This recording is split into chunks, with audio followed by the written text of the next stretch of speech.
Hello, good afternoon dear students. कैसे हैं आप सब? आशा करती हूँ अच्छे होंगे और आप सभी ने रक्षाबंधन अच्छे से मनाया होगा।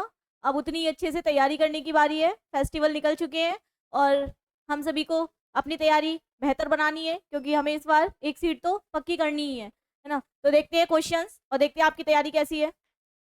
चलते हैं, देखते हैं क्वेश्चन नंबर फर्स्ट। केशव दास ने किस तत्व को काव्य की आत्मा कहा है? डियर स्टूडेंट्स, काव्य की आत्मा केशव दास ने किसको कहा है? अलंकार को कहा है, रस को कहा है, वक्रोक्ति को कहा है या छंद को कहा है?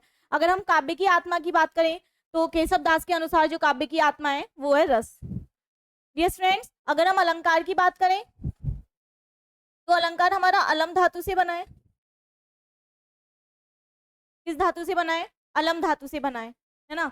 तो अगर क्वेश्चन ये बनता है कि अलंकार में धातु कौन सी है, तो अलंकार अलम धातु से बना है। चलते हैं नेक्स्ट क्वेश्चन की तरफ। क्वेश्चन नंबर सेकंड, रोला के प्रत्येक चरण में कितनी मात्राएं होती हैं? यस फ्रेंड्स, अगर हम रोला की बात करें तो A option 18, B option 22, C option 24 और डी ऑप्शन 28। तो रोला के जो प्रत्येक चरण में वो मात्राएं होती हैं वो हमारी होती हैं टोटल 24 मात्राएं। चलते हैं नेक्स्ट क्वेश्चन की तरफ। क्वेश्चन नंबर थर्ड, वचनामृत समस्त पद का विग्रह क्या होगा? डियर फ्रेंड्स, समस्त पद और विग्रह, अगर हम समास की बात करें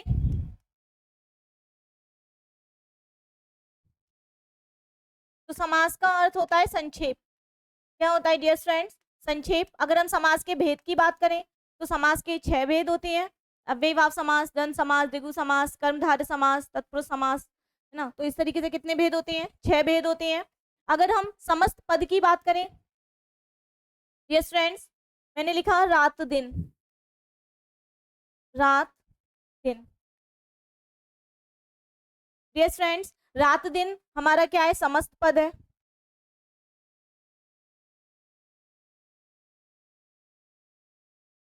अगर हम इसका समास विग्रह करें तो होगा रात और दिन, रात और दिन। तो यहाँ पर हमें शब्द दिया गया है वचनामृत। समस्त पद का विग्रह क्या होगा? अमृत जैसी बाणी होगी, अमृत रूपी बचन होंगे, बचन रूपी अमृत, या बचन और अमृत। तो डियर फ्रेंड्स, राइट ऑप्शन है ऑप्शन नंबर सी। चलते हैं नेक्स्ट क्वेश्चन की तरफ। क्वेश्चन नंबर फोर्थ, किस शब्द की वर्तनी अशुद्ध है? देखते हैं। ए ऑप्शन है हमारा निरनुनासिक, जो कि अनुनासिक का विलोम है। नेक्स्ट देखते हैं डियर फ्रेंड्स, बी ऑप्शन छिद्रान्वेषी, और सी देखते हैं शुश्रूषा, और डी देखते हैं अंतश्चेतना। तो देखते हैं कौन सा ऑप्शन हमारा राइट होगा। क्या निरानुनासिक जैसे लिखा है वैसे ही लिखा जाता है? तो निरानुनासिक हमारा बिल्कुल करेक्ट है। बी ऑप्शन देखते हैं छिद्रान्वेषी। यस फ्रेंड्स, यहाँ पर हमारा तालव्य सा है, लेकिन छिद्रान्वेषी में जो सा आता है वो हमारा मूर्धन्य सा आता है। कौन सा सा आता है डियर फ्रेंड्स? मूर्धन्य सा। तो राइट ऑप्शन होगा हमारा ऑप्शन नंबर बी, शुश्रूषा बिल्कुल ठीक है, अंतश्चेतना राइट है, और निरानुनासिक भी हमारा ठीक है। तो राइट ऑप्शन होगा ऑप्शन नंबर बी। चलते हैं नेक्स्ट क्वेश्चन की तरफ। क्वेश्चन नंबर 5, शुद्ध वर्तनी का चयन कीजिए। धूम्रपान, आहार, प्रदर्शनी या औषधि। Dear friends, option number D से देखें तो औषधि हमारा रॉन्ग, राइट है। औषधि हमारा लिखा जाता है औस प्लस धी, औषधि। प्रदर्शनी की बात करें तो प्रदर्शनी। आहार की बात करें तो आहार नहीं होता, आहार होता है, भोजन। धूम्रपान की बात करें तो A option is the correct option. शुद्ध वर्तनी है हमारी ऑप्शन नंबर ए। चलते हैं क्वेश्चन नंबर 6 की तरफ। आना जाना में अपेक्षित विराम है। अपेक्षित मतलब यहाँ कौन सा विराम आएगा? आना जाना के बीच में कौन सा विराम आएगा? डियर स्टूडेंट्स, अगर हम आना जाना की बात करें तो यहाँ पर विराम चिन्ह देखेंगे, योजक होगा, पूर्ण विराम होगा, प्रश्नवाचक होगा, या अर्ध विराम होगा। डियर स्टूडेंट्स, विराम का अर्थ होता है रुकना। विराम का शाब्दिक अर्थ है रुकना। विराम का शाब्दिक अर्थ है रुकना। अगर हम अर्धविराम की बात करें तो अर्धविराम होता है हमारा तरीके से। अगर हम अल्प विराम की बात करें तो कॉमा, अगर हम प्रश्नवाचक चिन्ह की बात करें, विराम चिन्ह की बात करें, तो ये हमारा प्रश्नवाचक चिन्ह होता है।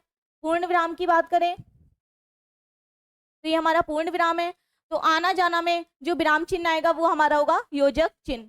A option is the correct option. अगर हम योजक चिन्ह का साइन देखें तो वो ये होता है। चलते हैं नेक्स्ट क्वेश्चन की तरफ। क्वेश्चन नंबर 7, हिंदी को राजभाषा का दर्जा कब मिला? डियर फ्रेंड्स, ए ऑप्शन है 15 सितंबर 1949, 14 सितंबर 1949, या 2 अक्टूबर 1951, या 10 जनवरी 1956। डियर फ्रेंड्स, तो आपको मुझे करेक्ट ऑप्शन बताना है कि ऑप्शन नंबर कौन सा करेक्ट होगा, ए होगा, बी होगा, सी होगा या डी होगा। डियर फ्रेंड्स, अगर हम हिंदी की बात करें तो हिंदी हमारा फारसी भाषा का शब्द है। हिंदी हमारा किस भाषा का शब्द है? फारसी। डियर फ्रेंड्स, हिंदी को जो राजभाषा हमारे संविधान में किस अनुच्छेद में है? तो वो है हमारे 343 अनुच्छेद 343 में हमारी राजभाषा हिंदी और लिपि देवनागरी बताई गई है। तो अगर हम हिंदी की लिपि की बात करें तो जो हिंदी की लिपि है वो है हमारी देवनागरी।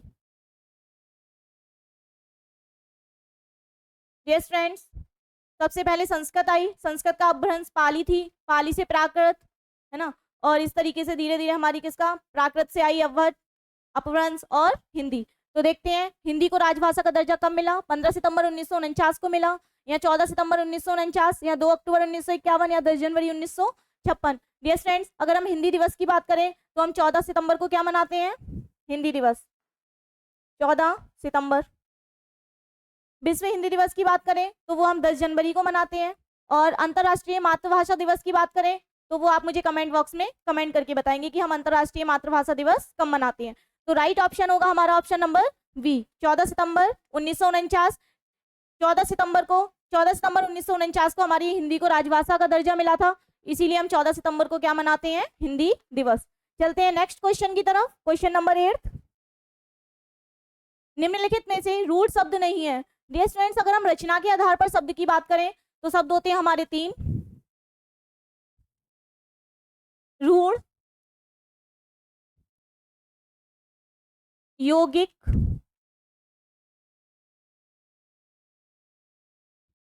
योग रूढ़। रूढ़, यौगिक, योग रूढ़, ये हमारे रचना के आधार पर होते हैं। डियर फ्रेंड्स, अगर हम रूढ़ की बात करें तो जिसके टुकड़े ना किए जा सके, जैसे एक शब्द हमारे क्या होता है? सार्थक वर्णों का समूह। सार्थक वर्णों का समूह क्या कहलाता है? शब्द कहलाता है।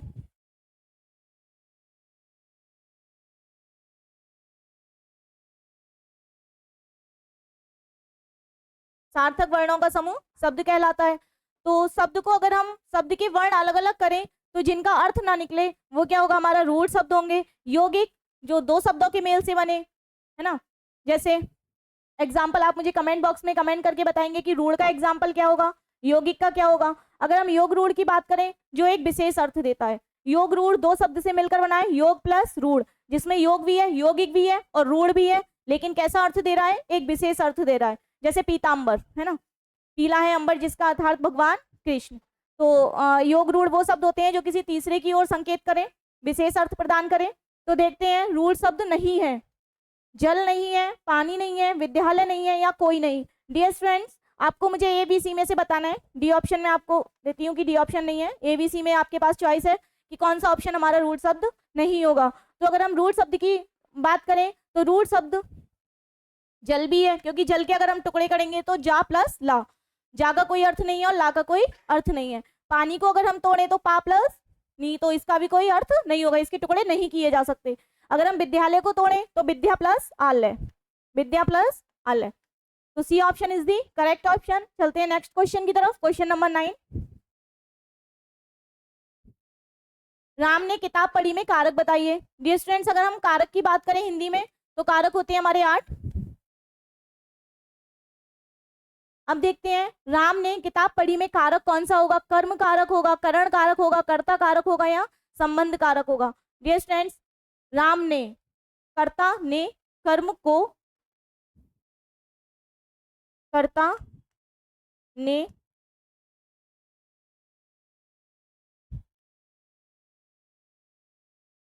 कर्ता ने कर्म को करण से, तो हमारे पास 3 ऑप्शन है। कर्ता ने कर्म को करण से,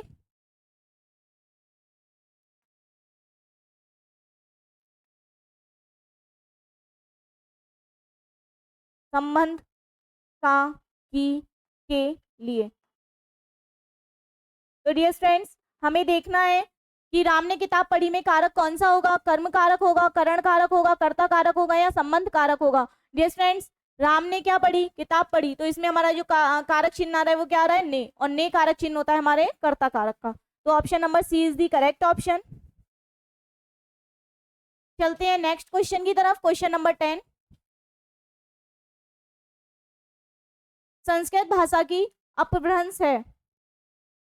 डियर फ्रेंड्स, अगर हम अपभ्रंश की बात करें तो संस्कृत से कौन सी भाषा निकली है, सबसे पहले देखेंगे हम संस्कृत। संस्कृत से पाली, और पाली से आई प्राकृत। तो देखते हैं संस्कृत भाषा का अपभ्रंश क्या होगा। डियर फ्रेंड्स, अगर संस्कृत भाषा का अपभ्रंश पूछा है तो पाली होगा, और पाली भाषा का अपभ्रंश पूछे तो प्राकृत होगा। तो right option, option number D. आप मुझे कमेंट बॉक्स में कमेंट करके बताएंगे कि अवधी भाषा कहाँ बोली जाती है। चलते हैं नेक्स्ट क्वेश्चन की तरफ। क्वेश्चन नंबर 11, अंगीठी का तत्सम शब्द है। डियर फ्रेंड्स, अगर हम तत्सम की बात करें तो तत् प्लस सम, तत् प्लस सम, ये संस्कृत से सीधे के सीधे जैसे थे और वैसे के ही हमारे हिंदी में अपना लिए गए हैं। तो तत्सम शब्द है अंगीठी का, कौन सा होगा, अग्नि का होगा, अग्निष्टिका होगा, या अग्निष्टिका होगा, या अग्निष्टिकी होगा। डियर फ्रेंड्स, अंगीठी, यहाँ से ये तो क्लियर है कि अंगीठी हमारा कैसा शब्द है, तद्भव। अंगीठी हमारा कैसा शब्द है, तद्भव है। अब अंगीठी का तत्सम अग्नि का होगा, अग्निष्टिका, अग्निष्टिका या अग्निष्टिकी। तो right option, option number C is the correct option. अंगीठी का जो तत्सम होता है वो होता है अग्निष्टिका। चलते हैं नेक्स्ट क्वेश्चन की तरफ। क्वेश्चन नंबर 12, तत्सम नहीं है। डियर फ्रेंड्स, यहाँ पूछा है कि तत्सम नहीं है, मतलब एक तत्सम नहीं है, बाकी सब क्या है, तत्सम है। तो देखते हैं, ए मृतिका, बी विकार, सी कपाट, डी कपूर। तो डियर फ्रेंड्स, मृतिका, अगर मृतिका की हम तद्भव की बात करें तो ये मृदा का है। विकार मतलब रोग होना, कपाट किसका है, किवाड़ का है। तो राइट ऑप्शन है हमारा ऑप्शन नंबर डी, कपूर हमारा तत्सम नहीं है। आप मुझे कमेंट बॉक्स में कमेंट करके बताएंगे कि कपूर का तत्सम क्या होगा,